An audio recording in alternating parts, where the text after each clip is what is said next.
Hey folks, in this short video we're going to take a quick look at reviewing student attempts in Proctortrack. We're going to look at how to get to the review session screen. We're going to look at the kind of information that's available in a session review. We're going to look at how you can manually pass or fail a student. And then we're finally going to take a look at the test settings which determine violations. And they're going to have a big effect on the kind of reviews that you need to do. Here we are on the Proctortrack dashboard. You're going to see your typical information, the number of quizzes, the number of students. We have our manually add test button that you used when you created your Proctortrack exams initially. To review student attempts, you're going to go next to the activity and click on View Sessions. Once that page loads, you're going to make sure that you're selecting all sessions, just to be sure that you can view everything. You're going to have some information here, including the number of proctored students and the number that require attention. This is in red text, so it's kind of an alert message. And what that means is that something has been flagged. Perhaps Proctortrack has failed the student based on violations. Violations are things that are going to match prohibited behaviors in your test settings. To review a student attempt, just click on the student's name. After you click on the student's first name, it should link out in a new window to more information about the attempt. You have video monitoring, online violations, verification scans, and onboarding.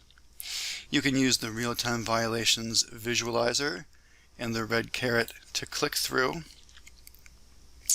and see what the violations are. So at this point in the video, left the session, facial suspicion looking away, and the same thing.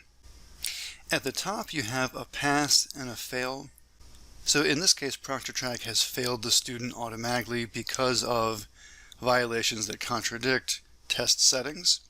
You can manually pass the student by clicking on the blue pass button in the top. So what can we do with this information? Considering the violations that we've seen and thinking about the specific context of our class, we need to decide whether or not we should manually pass this student. Let's imagine that you had told students that they could use some notes, right? So maybe all of this facial suspicion looking away is that the student is looking at their notes. They're looking off camera, they're looking down, and that's being flagged as a violation.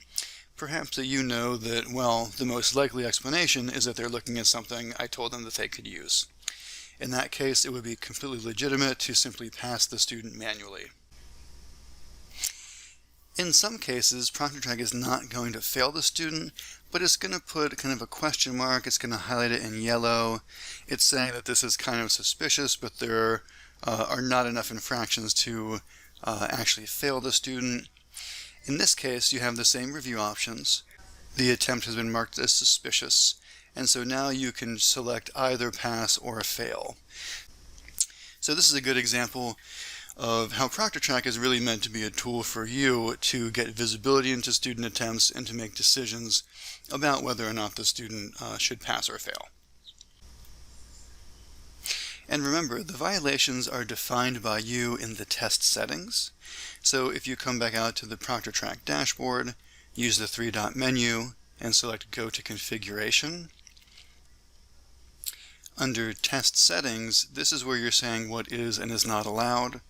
This is going to have a big effect on what gets flagged as a violation and on how much work you need to do to manually review exams.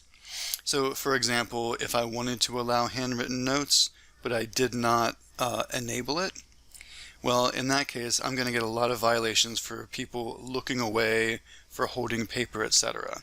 So you can make your work as a manager of this tool easier if you take time to go through the test settings and really decide what you do and do not want to allow.